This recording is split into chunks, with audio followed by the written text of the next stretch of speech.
people. Pam, go ahead, please. Well, they're smart, but they're not smart enough. Oh, my microphone's broken. They're smart, but they're not smart enough. They have been covered by these liberal cities for so many years. And that's why we're all working with Treasury, with all these different departments, to find the criminal conspiracy. Okay. I'm just giving. Yeah, I was just given a note by the Secretary of State saying that we're very close to a deal in the Middle East, and they're going to need me pretty quickly. So I will take a couple of more questions. Please. Thank you, sir. I also have 2 questions for you, if I may. Have you given any more thought to possibly suspending habeas corpus to not only deal with these insurrectionists across the nation, but also to continue rapidly deporting illegal aliens? Yeah, it's suspending who? Habeas corpus. Sir. Oh, I don't know. I'd rather leave that to Christie. What do you think? No, sir, I haven't been a part of any discussions on that. All right, go ahead. In the ceasefire This is CNN speaking, by the way. So, are you personally this is one of the worst reporters that you'll ever see. I don't even want to take a question. It's a waste of time. Go ahead. Mr. President, how will you decide which workers get back pay and which workers do not? Well, we're going to see. Most of them are going to get back pay, and we're going to try and make sure of that. But some of them are being hurt very badly by the Democrats, and they therefore won't qualify. Go ahead, please. What will the administration do to foreign ANTIFA organizers and funders who are located overseas? Go ahead. In the yellow, please. So the Nobel Peace Prize will be announced on Friday. You've been nominated by many world leaders. By many countries, that's right. Many countries, as well as the hostage families. Do you think you will win? I have no idea. I mean, look, I did settle. Marco would tell you we settled 7 wars. We're close to settling an 8th. And I think we'll end up settling the Russia situation, which is horrible. 7,000 people died last week, by the way, in Russia, between Russia and Ukraine. I think we'll settle that. So I don't think anybody in history has settled that many, but perhaps they'll find a reason not to give it to me, you know? Perhaps they will.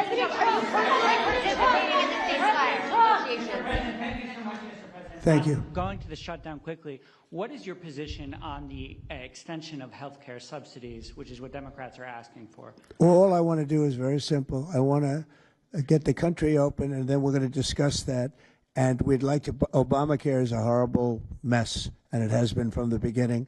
We want to make it better, stronger, even if it costs more money, we want to make it better. The Democrats want to make it worse. The Democrats want to approve health care for illegals coming into our country, many of them coming in from prisons and mental institutions and drug dealers.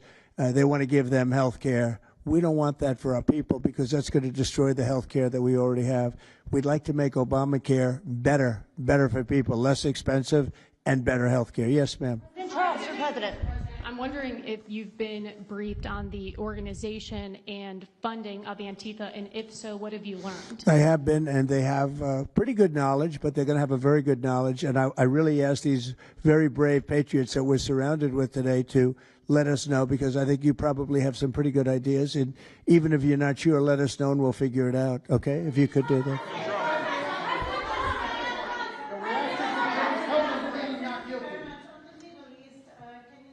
You're from Italy? No, I'm from France. Can you specify how close we are to the deal? Would that be announced today, tomorrow? And do you want to see the hostages released before you travel to the region? No, I think I'll probably go maybe before the hostages are released or shortly thereafter, pretty much shortly thereafter. Yeah, please. Participating in these negotiations. Go ahead. Who are you with? Who are you with? The Center Square. I had the honor of asking you originally if you would designate Antifa a terror organization. And I stand here before you today, and I'm echoing what Andy said over here. Are you going to work with your administration as the Secretary of State's here? Are you going to work with your administration to designate it a foreign terror organization? You mean a terror? Antifa? Antifa? A foreign terror organization. Well, has that been done?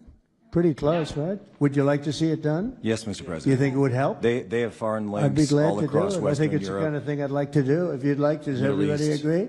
If you agree, I agree. Let's get it done. Okay? Let's get it done. Marco, we'll take care of it. Mr. President. That's international, you mean? Yes. International. Mr. President. Sounds good to me. Foreign terror organizations. Steve, are you okay with it?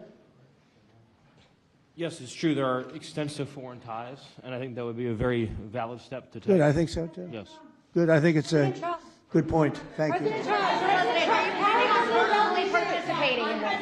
On the shutdown, we are now about 1 week away from military service members missing their paychecks. We'll always take care of our military. Would you encourage Congress to pass a standalone bill to pay our service members? Yeah, that probably will happen. We don't have to worry about it yet. That's a long time. You know what 1 week is for me? An eternity. 1 week for me is a long time. We'll take care of it. Our military is always going to be taken care of. Yeah, please. Blue dress. Blue. President, Rebecca with Blaze News. I'm curious to know, so you're talking about the money funding these Antifa organizations, and somebody brought up Roy Singham, I think it was you, who, by the way, is married to one of the co-founders of Code Pink, this infamous left-wing organization. I'm curious to know the administration. Who is that? Who is that? Roy Where's- Singham. He's married to. No, did you say they're here? No, he's not. A journalist brought him up, but he Oh, I is, see. Okay. Yeah. Okay. Seamus, thank you. Good bring up.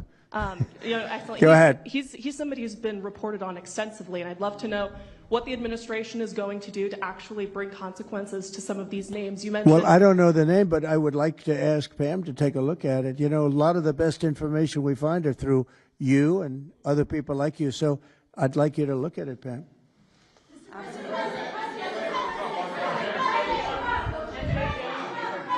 In the back, please. It's been actually very compelling proof that Antifa did infiltrate on January 6th, dressed up like Trump supporters and incited violence.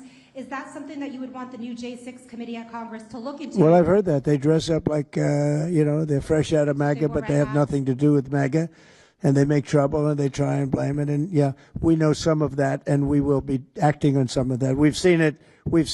So I think you could stay a little longer, but the problem is, although you have some very honest journalists in here, you also have some largely dishonest journalists like MSDNC and CNN. I think they're very dishonest, unbelievably, like a waste of time even talking to them. But I have to go now to try and solve some problems in the Middle East, although I'm very well represented by our Secretary of State. He could probably do an even better job than me. But who knows? We don't want to take any chances. So we're going to go and do that. If you'd like, Pam, would you like to stay for another 5 minutes, 10 minutes while we have all these great people? And I'll let Pam and Christy take over and get some good points out. I just want to thank the people around the table in particular. You've been amazing. You've been brave. You're real patriots. You're real patriots. And at some point, we're going to have to look into, at least in certain cases, rewarding you with some very important medals and honors, okay, as we have done and will be doing with Charlie Kirk. Charlie is getting the Presidential Medal of Freedom, which is our highest award outside of the Congressional Medal of Honor. And I think they're sort of even. One's civilian and one's military. But unfortunately, the civilian sometimes is military also because of what we have to go through on the streets of this country. I can only tell you this. We have a great nation. We have a nation that's right now the hottest in the entire world. We're the hottest nation in the world, despite all of the things we've been saying today. But that's going to make your job easier because nobody's doing better than we are financially. We've never done better. We've had, I think, 58 stock market increases since I've been top, meaning record increases. We have never seen anything like it, and we're going to keep it going. That makes it a little bit easier for what we're doing. I guess maybe it also makes some people crazy because they don't want to see us do well. But we're the hottest nation anywhere in the world, and we were a dead nation 1 year ago. I say it all the time. We were a dead nation. Now we're the hottest nation in the world, and that's said to by every leader. One of the reasons that we have every country already signed up or just about to sign, every country in the world on this whole mess we have going over with Hamas and the Middle East and all of the things you see, is they respect our nation. A year ago, you wouldn't have been able to get it. You certainly couldn't have gotten it with Biden. You didn't know where the hell he was. but a year ago you wouldn't have been able to have a situation like this. So I just want to thank the people around this table, and certainly the officials around the table, because they've been incredible. They've been brave. And I watched yesterday, Pam, and I watched a little bit. I thought it was so good. I rounded up and